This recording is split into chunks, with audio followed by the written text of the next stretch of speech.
Hi guys, thanks for tuning in once again. This is really just a pretty quick little video tonight. Currently in New Zealand, we've just started today actually our second autumn landscape photography workshop, and tonight here in Queenstown there's a very strong aurora in the southern sky, or Aurora Australis I think they call it. We've taken some pictures on our iPhones and it's quite visible just on the phone. So I'm not really an aurora or a nighttime photographer, but I've never taken a photo of it before. So we've decided to head out. We're just going to go out for a little while. If we get one or two good shots each, we're going to be more than happy. So I thought I'd just make this real quick little video. Hopefully I get a photo or two to show you. I've got a couple of guys here in the bus with me, and we're just about to head out. So come along with us, and hopefully we can show you the southern aurora. Rightio, so we've just arrived down the beach, down the lake. We just took a quick test shot, and the aurora is amazing. Pretty full on, one quick shot. Can't see where I'm walking here, sorry. So yeah, we're going to walk down to a location here, and hopefully we can get some good shots. I'm feeling optimistic.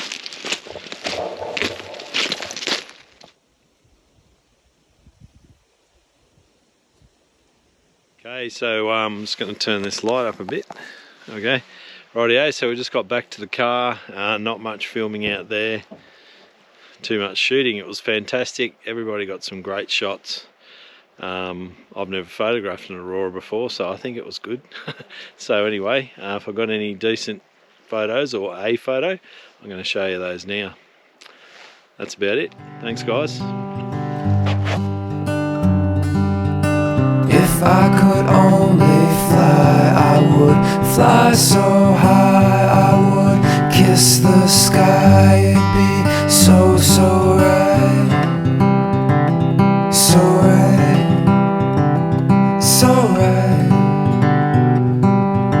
If I could only fly, I would fly so high, I would kiss the sky. It'd be so, so right. Well guys, we've just got back to the hotel, and I just thought I'd chime in again and yeah, just give you a bit of just our thoughts on tonight. We've actually never photographed the aurora before, so it's something very new to us. I've seen it before, but just never. Not really a nighttime photographer. I don't really do much astro or nighttime photography, so it was really exciting actually. It was fun. So I just thought I'd explain a little bit about what we did. So we this afternoon we got a few friends sending us texts saying there was supposed to be an aurora tonight. We went and had dinner. As we're having dinner, I was parking our bus and I went outside and took a couple of iPhone shots, and obviously the aurora was really visible. So after dinner we made a decision to ask the group if they wanted to go out and shoot the aurora. In the end there was myself and Lisa and three other guys out of the group that decided they wanted to come, so out we went, and it was really good. The first 15-20 minutes we were shooting, the aurora was really bright and very easy to see. You could see it with your eyes. There was some light beams that you could see as well. They were sort of a lighter colour, like a light, almost white or very subtle yellow or green sort of a colour. But as soon as you took an exposure on your camera, it was very, very, very visible on the screen. So that was great. And we had a particular place in mind that had a really strong foreground, because didn't just want to take a photo of a colourful sky without a good composition. So we're able to do that and get a pretty solid foreground, and took multiple exposures, a couple of different compositions. As far as the settings go, we're sort of shooting on f3.5, f2.8, f4, depending on what lens people had. I mainly shot on f3.5. ISO 4000 and 5000 and 15-second exposures, and then I was also adjusting the white balance as well. Started off with Kelvin 3500, which was probably a little bit warmer, and that gave more sort of red and yellow colours in the Aurora. And then I wound my Kelvin back a little bit. So using a manual white balance, I wound the Kelvin back to 3300.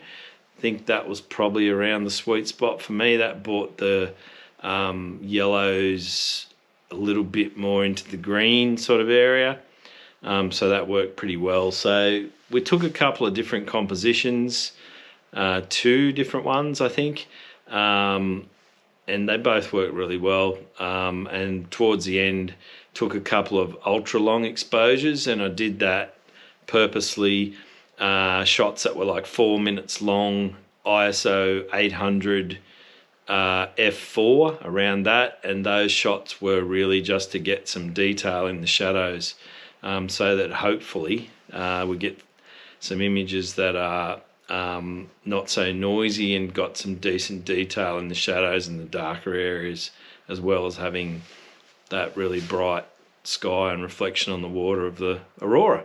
So yeah, that's pretty much a bit of an overview on what we got up to.